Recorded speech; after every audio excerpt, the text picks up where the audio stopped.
Hello' guys, আজি মানে কথাটো এনেকুৱা, আজি দুপৰীয়া পেট পেলাই ঘৰত শুই থাকোঁতে এটাই চিঞৰিলেহি, ঐ পেট পেলাই শুই থাকিব নালাগে আৰু বেলেগ ফুটবল খেল চাওঁগৈ। ময়ো ভাবিলোঁ যে ঘৰত পেট পেলাই শুই থকাতকৈ খেলকে চাওঁগৈ, বোলো বৈ যাওঁ।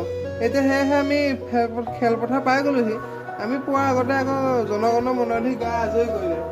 এয়া দেখিছেনে, এতিয়া দুইটা টিম সাজু, চেণ্টাৰ কৰিলে বাৰু। এতিয়া খেলো আৰম্ভ হৈ গ'ল, খেল পূৰা খেলি আছে।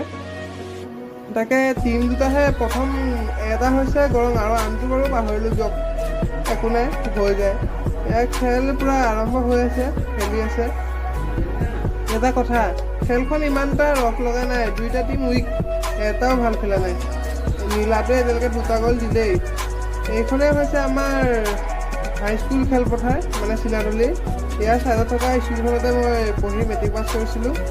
তেন্তে আজিলৈ বাই বাই, খেলো খতম, গৰঙা হাৰিলে। যদি